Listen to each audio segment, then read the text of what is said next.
Okay, welcome back for part number 3 of Learn to Play Blucher. So, we're going to keep this video fairly short. I don't want another hour plus long video here. I would rather spend my time doing actual battle reports with larger forces and such. But I did want to give some time to the close combat phase and charging rules and such. So I think this turn will be a great example for declaring charges and how to charge, who can charge who, and how to resolve close combat. And then we'll take a look at what happens when units Elan are reduced to 0 or withdrawing voluntarily before they are reduced to 0. That way you don't suffer a morale hit against your army's morale, etc. So it is the Russian turn. Turn number 11 is what we are on. And it is the discovery phase. There's nothing to discover. Everybody here in the field, in the center of the field, has discovered each other. So there's nothing to worry about there. But we are going to go ahead and go to the movement phase. And in the movement phase is where you will be declaring charges as well. And we are going to do a full core activation with all 6 Russian units. So we have the 1 right here, 2, 3, 4, 5, and 6 right here. And pretty much the charges that are going to be declared, we are going to take this infantry brigade on the end there, and we are going to charge the French chasseurs right here. I don't know if that's in the camera or not. There we go. So this brigade is going to charge the French chasseurs. This brigade is going to charge them. And this brigade is going to charge them. And this brigade is going to rotate and then charge this brigade down here. So we are going to get 3 charges in from these folks and 1 from the brigade up top. And we are going to simply advance this brigade and the brigade in the rear in reserve. So, how do we know who can charge who? Well, really, it goes down to the center point, a straight line from the center point of a unit. So if we, for instance, this brigade in the middle, if we take a straight line down the middle from its center point, it is drawing a straight line and touching this unit. So that would be a valid charge. However, you can see he's slightly angled. They're not completely even, perpendicular to one another. So if he was to go here and attempt to charge this unit, his base would actually come into contact with this unit first. So this isn't a legal charge until he pivots. This unit would be fine. He can go straight in and make contact right there, and he doesn't need to worry about this corner running into an enemy unit in this section because, of course, it's clear. But he will want to kind of rotate to give him room to rotate and come in and make his charge on this unit. So, and this unit will also have to do a rotation to charge here. Now, it's not a legal charge as of yet because he has to rotate, and you're allowed to rotate as you declare charge. So there's no rules against that. You don't have to be facing that center line point before your activation. You can declare the charge, make your rotation, and then move you up to your full allotment to do that charge. So we will go ahead and do this unit first, and we will rotate him on his center point, just like that. And now hopefully he's within 6 inches. And he is by about 1/8 of an inch. So he will go down and make perfect corner to corner, edge to edge contact with that French brigade. So that takes care of one movement. And now we can go ahead and take a closer look at what's going on right here and what we need to do. Let's see if maybe I can get a better angle here. That way we can see exactly what's going on. So, this unit will pivot on its front and charge 6 inches. It's a little less than 6 inches, and that's taken care of. And this unit will also rotate slightly, and now his center point is still on this brigade, this right side brigade, the one on the bottom of the screen. So that is technically the unit he's going to be charging. However, that move is flush, and that's going to bring him in base-to-base contact with both units. And now we are going to take a look at these two right here. And he does not need to rotate. He is almost, yep, he has about 1/8 of an inch to spare there. And he is simply going to move forward until the bases come into contact, which is right there. And now they are in combat. You don't have to be edge-to-edge contact like in, let's say, a DBA system or a DBX system. You don't have to be corner-to-corner, edge-to-edge, nothing like that. There is no conforming close combats. The only thing you got to worry about, like I said, is making sure the charge you're declaring against the unit in the front center line of you is not being obstructed by another unit. In that case, you would have to change your facing and charge the unit that would be obstructing you, basically. So that is the main thing there. Now that we've gone ahead and moved our chargers, we don't want to forget about, well, there's two things we don't want to forget about, actually. Number one is we want to move up those dice next to their corresponding brigades to show that they are at 5 elan.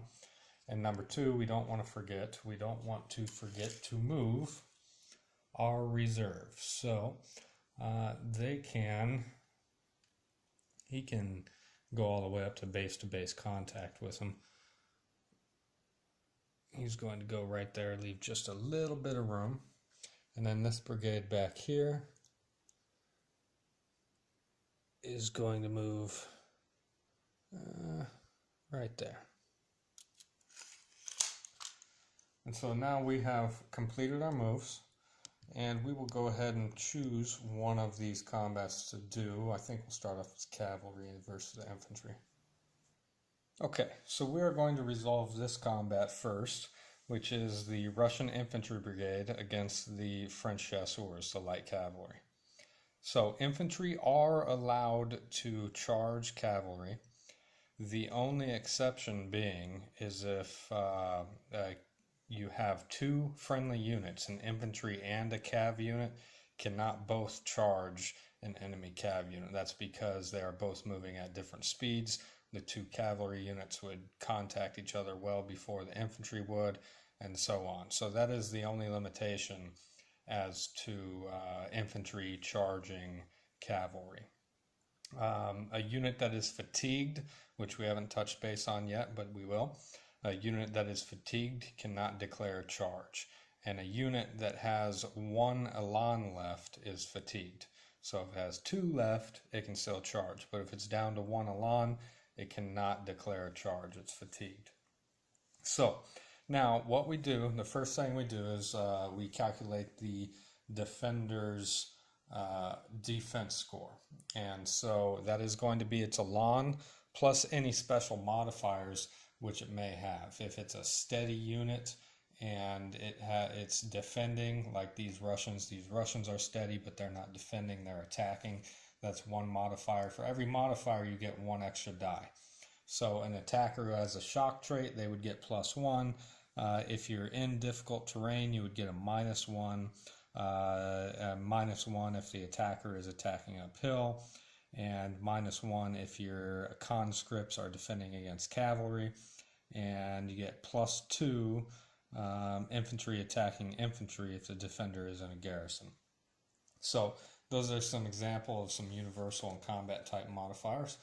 But anyway, so the first thing you want to do is calculate the amount of dice that the defender will have, and that's going to be its elan, which is 6. The light cav have 6 elan, so they're going to have 6, and they do not have any modifiers, so it's going to be a flat 6d6 roll. And rolling to defend or attack in close combat is not on 6 only, it's on 4, 5, or 6. So 4 up, and each one of those will be a point towards this combat. So we'll go ahead and roll 6d6, and we rolled the tradition of rolling absolutely horrible continues. We rolled 2 1s, 2 2s, a 5, and a 6. So they got 2 points to this combat. So what we'll do is we will just go ahead and take one die, turn it to a 2, that way we know that that is their defense score. Okay, so we know that the defender score is 2 because we have it marked, and now we resolve the attack. And the Russians have 6 Elan on their infantry, and they will go ahead and roll 1d6. They do not have any positive modifiers. However, infantry versus cavalry, infantry will not retreat whether it wins or loses, and if it is not prepared, then infantry must re-roll any successes. So even if we roll hits, 4, 5s, or 6s have to be re-rolled to see if they truly do hit, because this infantry is not prepared, and that is a negative effect of infantry charging into cavalry. So we will go ahead and roll 6d6, and we rolled 2 1s and a 2, and we rolled 3 hits. We rolled 2 4s and a 5, and those will need to be re-rolled. And that turns into 0. We rolled 2 2s and a 3. So that's going to be bad news here. And now we go ahead and we look at the combat outcome. For defender outcomes, if the defender score was equal to or greater than the attack score, they take 1 fatigue. So they're going to take 1 automatic fatigue, just like the attackers would. So we'll mark them with 1 fatigue. Actually, let's use white die for the French fatigue. That way we're not getting the green die mixed up. So they take 1 fatigue, and if that breaks the defender, then we remove that defending unit. However, we know that their Elan is now 5 because they only took 1 fatigue. If the defender was outscored, they get the difference in fatigue against their Elan, and even if they're not broken, they have to retreat. And regardless, if the Russian brigade is not broken here, that cavalry will still have to retreat, because the infantry will not retreat versus the cav. Now the attacker outcome, if the defender equaled or outscored this attacker, it takes 2 fatigue. If the attacker outscored all defenders, it attacked, it still takes 1 fatigue. So we don't take the difference in the score, they just simply take 2 fatigue because they lost the combat. So it doesn't matter, even if they were outscored by 6, if the combat difference was 6, my understanding is that they would only take the 2 fatigue. Yes, that is correct. I just wanted to double check that. It's been a couple months since the last time I played. So, and now we retreat. Normally, if this was infantry against infantry, the Russians would retreat. And since they're the active player, they would fall back 2 base widths, and they would remain facing in the same direction. But in this case, the cavalry has to retreat. And they are the passive player. So anytime the passive player retreats, the unit is turned around in the direction of its retreat before it does so. So we'll go ahead and turn it around, and then we will move them 2 base widths, which would put them right there. And we can see there, we better put that to a 4 instead of a 2, because that's how much Elan they do currently have. So now that combat has been resolved. Even though the French cavalry won that combat, they took 1 fatigue off because just participating in that combat, and they bounced off the infantry because the infantry is not having any of that getting run down from the back at this point. So they took 2 fatigue from 6 down to 4 because they're an attacker and they lost the combat. If you're an attacker and you lose the combat, it doesn't matter how much you lose it by, you still only take 2 fatigue.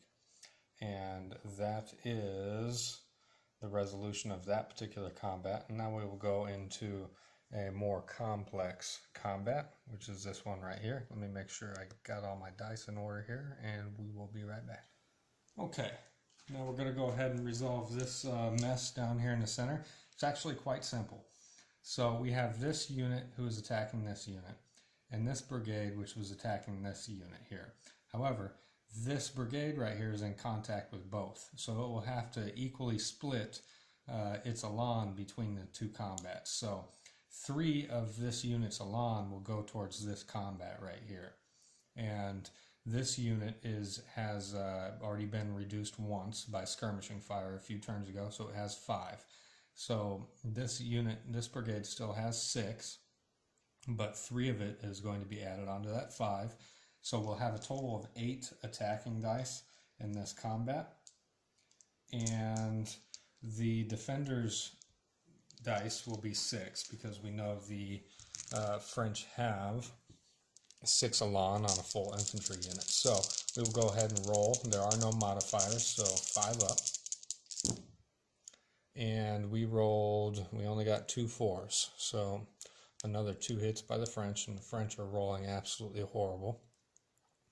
So they have a defender score of 2, and now we roll 8 die for the 5 elan plus the 3 from there are attacking here. So we roll 8 dice, and we just rolled, let's see if you can see these here. We rolled a total of 5 hits, a 6, 3 5s, and a 4.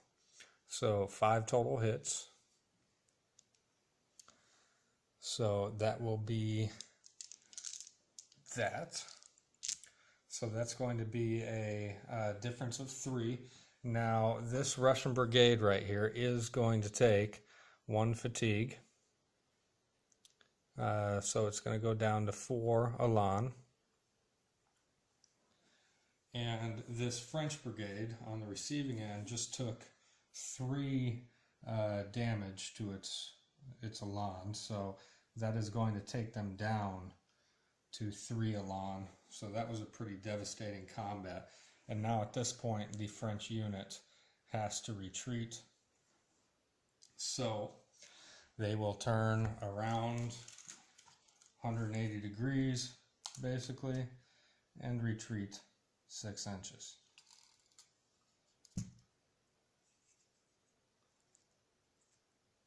So they're kind of running back up that hill there. We can see them. However, now we have another combat here left in the center. And this is where the French might have an advantage. So the French will have 6 die, and the Russians are only going to have 3 dice left from here because half their attack went into this brigade right here. So the Russians will only have 3 die. And now the French are going to do their defensive score. And we rolled, let's see, that was a 5.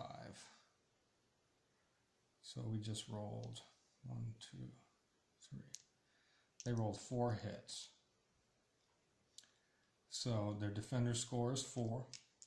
And now the Russians roll 3 dice. And they got none. So the French will take 1 fatigue because they won. And the Russian brigade will take 2 fatigue down to 4, and they have to withdraw. Now you can see there's an infantry brigade directly behind them, and that is okay. They can move through that unit, and they won't stop until they have a clear path, basically, but they do remain facing the same direction. So 6 inches from their back would put them just a little bit overlapping, so they'll fall back to right there. And that takes care of that combat. We have one more combat up top to resolve, which is that one, and then we will talk more about this turn. Okay, last combat of this phase will be this French brigade versus those Russians. The French, we know they're at full elan, they're a completely fresh brigade, so they will have 6d6 to roll for their defense score. And we rolled not bad. We rolled a 6 and 3 5s. So that will be a defensive score of 4. And this unit, the St. Petersburg Brigade, they took 1 damage, 1 hit from the artillery several turns ago. So they only have 5 elan at this point. And they are going to roll 5d6. And we rolled, and they got 2. They rolled a 6 and a 4. So that is going to be an attacker's score of 2. And now we know that the French have won that combat, but they are going to take 1 fatigue. And the Russians are going to take 2. So they're going to move down to 3 fatigue, and they're going to have to withdraw. Now they can withdraw at an angle as long as they're not crossing over any rough terrain or any enemy units or anything like that, so they don't have to fall back 2 base widths, overlap this brigade, and then retreat even more. They don't have to do that. You can simply go from here, rotate just like you would a normal movement, and then fall back. And that's going to put them right there with 3 elan. So that is where we are at the end of turn 11. And we'll see, pretty much how we're looking here. The French are very low on ammunition with their guns. They had 1 infantry brigade that took heavy losses in that assault. Their chasseurs have won that combat, but they still bounced off the infantry. And yeah, so that's pretty much where these guys lay. This should be a 5. And so pretty much they are fresh, and they are fresh. So the French right, center right is holding up just fine. The left has, not done so well. This brigade is, pretty worn out. They took a beating. The chasseurs are going to regroup and see what they can do. The thing that they got to worry about, we could probably deal with this infantry brigade right here, and then perhaps start rolling up the flank with those chasseurs, but we still got to worry about those cuirassiers up top there who are still in reserve status, so they could easily come down, and if we work our way up there too much, they'll be able to just reveal themselves and charge right in without using a reserve move, so we got to watch that. Now the Russians, on the other hand, let me get those dice out of the way for a little bit of clarity. They have 2 fresh brigades still. They have this brigade. Is that the Moskova brigade? Yes, that's the Moscow brigade, completely fresh. And then they have this brigade, which is the Siberia brigade. So they have 2 fresh brigades still.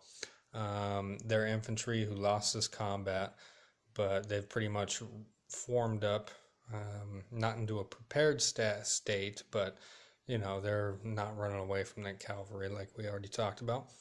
They have this brigade who is definitely warmed up, another warmed up brigade back here, and then this brigade who took a good beating during this attack, and they also took some shelling earlier in the game from the French guns.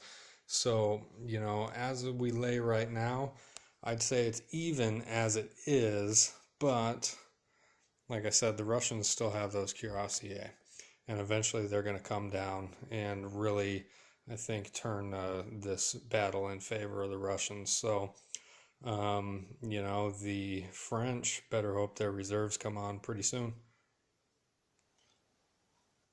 Okay, so I think I'm going to wrap it up with this Learn to Play series. I didn't want to, you know, create 5 hours worth of videos on how to play. I just wanted you to get the feel for the game, what it was like, what movement and activation was like, what shooting was like, and also what close combat was like, along with some of the, you know, the smaller inner nuances and workings of the game itself, which I think I've accomplished that for the most part. I did want to take the time to talk about a few things here first, and that is, well, the reason I'm going to cut this short and end it right here where we are is because I want to save I want to save some stuff for when I'm doing the battle reports, which I'm going to do. I can't start them immediately unless you guys want to see people playing with cards, which there's a lot of other people that's doing that, and I don't want to do that. I want to use my miniatures. And I have a huge Russian army painted up. It's probably totaling 3 large corps along with a heavy cavalry corps. So, you know, a total of 4 corps plus a lot of guns in there as well. Whole bunch of CNCs painted up, Napoleon, Lens, Davout, a couple others, Murat. So, you know, my French are ready to go for the most part. The Russians, I have pretty much what you see on the table here. I have 6 infantry brigades and the 1 cuirassier brigade. I'm almost done with a 2nd cuirassier brigade, and then I have 4 brigades of hussar to do. I have 4 brigades of grenadiers to do. I have 4 brigades of Cossacks, or excuse me, not Cossacks, but Opolechny, the militia. And then I have 2 brigades of Cossacks to do. So, yeah, that's it. So, you know, and some Russian guns to paint up. So I have, you know, quite a bit of Russians to do here. If I, you know, smash out the painting, I can be up and playing with that army in probably about 2 months. And I'm looking to add more Russians as well to equal the size of the French army. So I'm hoping within 2 to 3 months, I'll be able to put on a big, huge battle report for you guys. Much more complicated, a lot more terrain features to maneuver around and behind and use as concealment, etc. And maybe even do a Scharnhorst campaign with that, since I'll have multiple corps for each army painted up. I'll show you how the Scharnhorst works. And in the back of the Blucher rulebook, there's something called Scharnhorst, which is a full campaign system. It teaches you how to use a gridded map, moving your corps around to outmaneuver on a, you know, in a large scope view of what could be hundreds of miles square, and you know, maneuvering around, trying to isolate the enemy corps and armies and scout ahead and trying to figure out what is what. And it really is a true campaign system. It's all included in the Blucher rulebook. It's really an excellent game system. It's all inclusive. It includes all your rules, your army lists, and the Scharnhorst campaign and the advanced rules, all in a single, well put together, well thought out rule book. And you can get it, I think, for about $40 to $50 somewhere in there. I don't know. It's been a couple years since I bought mine. I can't remember. Excuse me. And but anyway, yeah. So I wanted to talk about a couple options here that I could have done during these combats. Now, when the Russians won this combat right here with this infantry brigade, they could have advanced after combat. Now, advancing after combat would have let him move up to 1 base width forward, so just about right there, as long as they don't contact any enemy soldiers. So this brigade won their combat, so they could have advanced after combat, and they couldn't have come into enemy contact though, so they would have been stopped right there before they make contact. As well as this brigade right here, they also won, so he could have advanced 1 base width after combat. And then we have the outlook of what it would have looked like if everybody who could have advanced after combat advanced. So that's one thing I wanted to touch base on that I didn't during the combat phase. You know, I'm so focused on making sure that I'm getting the die roll rights for you guys. I'm not teaching you guys incorrect things that I'm forgetting about little subtleties like that. And, you know, those are important aspects of the game because it's another way to maneuver your brigades around the map free of charge without having to use momentum. So, you know, if this guy was already here and when he fought his combat, but this one was back here when he won his combat, and you wanted to shore up the line, you know, you'd move him forward, but you'd hold him after his combat right there. So now you have, you know, you're forming more of a line there. So those are some examples of why you would want to do that. Another thing I would like to touch base on is voluntary withdrawal. Now, in the first video, we talked about army morale and how the French is 2 and the Russians are 3. It's 1/3 of your total army size, not including any units of artillery. So the French army will break if they lose 2 units. If 2 of their units break off the field, their whole army is gone. It's over. So one thing you can do to prevent that is right here I have this unit of cavalry, or we have this unit of infantry, but this was before this unit advanced after contact. And that is one reason why that Russian infantry would have definitely wanted to advance after combat, because there's something called a voluntary withdrawal. Now, during your activation phase, during a player's activation phase, you can choose to voluntarily withdraw off the field as long as the unit is not within 2 base widths of an enemy, and as long as you can trace a clear path to a friendly board edge without going through or within 2 base widths of an enemy unit. And if that can be met, then you can simply withdraw off the field. So I could take this brigade of infantry and I could just say he's voluntarily withdrawing off of this friendly board edge down here, and he's gone. I'd remove him from the table. He can no longer take part in this combat during this battle. He's gone. You know, he's gone for good, but that loss does not count against my army morale. So technically, even though this brigade withdrew off the field, I still have, the French army still has not suffered a single loss. So that is one reason why this unit definitely would have wanted to follow up with an advance after combat to keep himself within that distance to where he could not voluntarily withdraw at the end of his next turn, because he is getting pretty low. It's not for sure that he would have done that. He very well may have just turned around and prepared to try and tighten up the French left to just hold on long enough for more reinforcements to come on.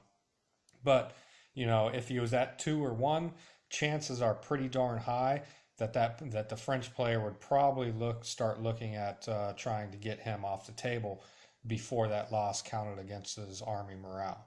So that is one way you can voluntarily withdraw. The other way is, remember, this cavalry unit is already turned around facing away because he bounced off. So let's say he was closer to the table edge and this guy was down here right next to him. So we can see the table edge is right there. That's my dice tray on the ground. Imagine that. I found my dice tray. That whole time I could have been using it. It was right there on the ground. Now, he couldn't traditionally withdraw off the table using the, you know, draw a clear line of sight or path to the table edge, whatever. But you can still basically do a manual withdrawal, which is do a normal move, just like you would activate him. You would have to activate him, and you would simply move him 2 base widths off the friendly table edge, and now he's gone. You just manually, voluntarily withdrew the unit of chasseurs off the table. So that loss would also not count against the army morale because you voluntarily withdrew. He was not broken. It was not a broken unit. So that is how that can be done. So you can see here, and those are just examples of all the different intricacies of this game and why I really like it so much. I have big plans to continue painting up 6mm forces for Blucher. Right now, it's I'm into it, and I'm getting the Russians done, getting them caught up. And like I said, I got big plans for an Austrian force and a Spanish force and a British Peninsular force, and that way I can do French allies, Saxons, Württemberg, whatever, however you pronounce it, Bavarians, just all sorts of nationalities I plan on, getting into Blucher. So I have decided, and I decided this after I read the rules. I watched some battle reports from Dash Villan. I love that guy's channel.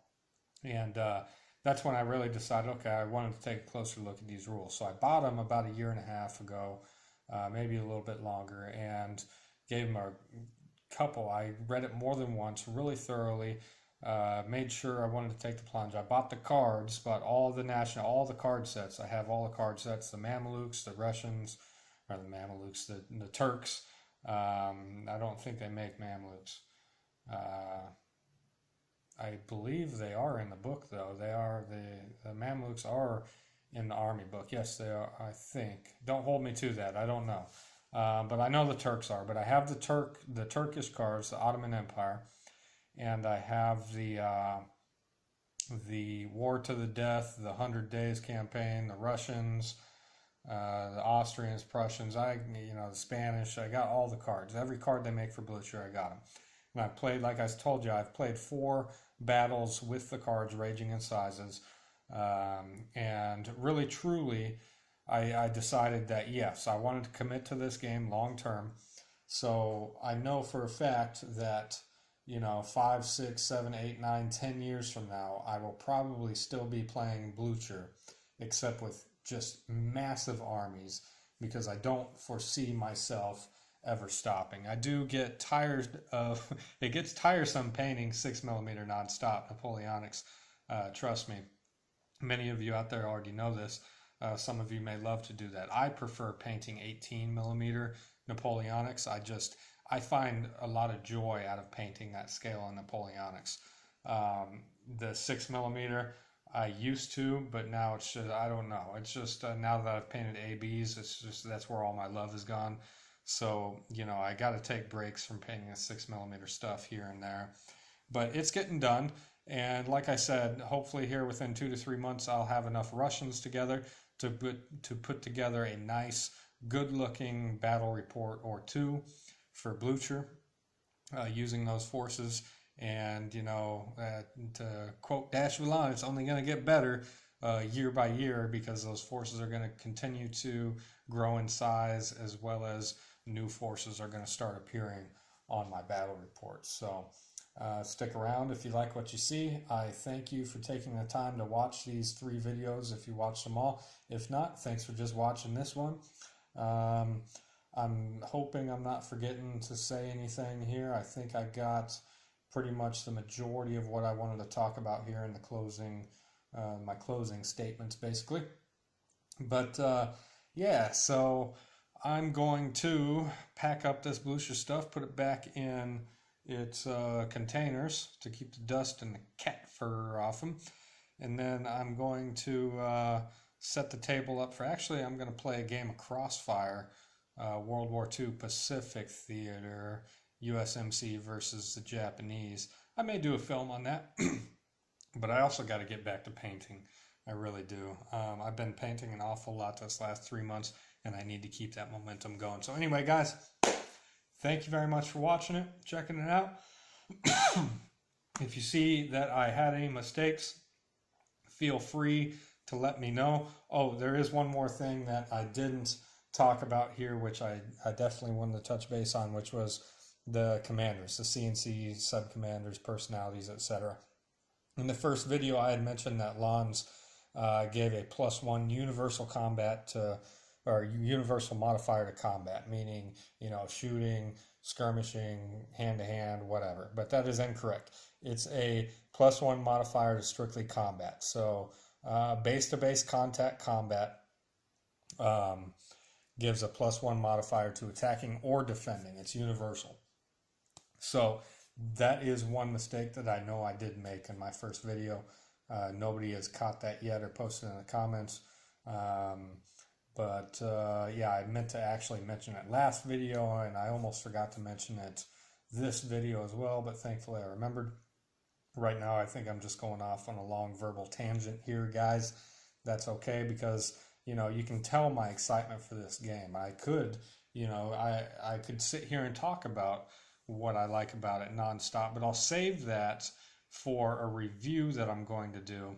But I want to do a review after I've played some bigger battles with the miniatures and done some battle reports, and really taken a really deep dive into all the mechanics, because there are some advanced rules that I haven't yet had to use. I want to try out, so before I do a full review on that, I wanted to know exactly what I'm talking about when it comes to this game, because I don't want to get things wrong with this game or any other game when I tell people about them. So anyway, guys, this time I'm serious.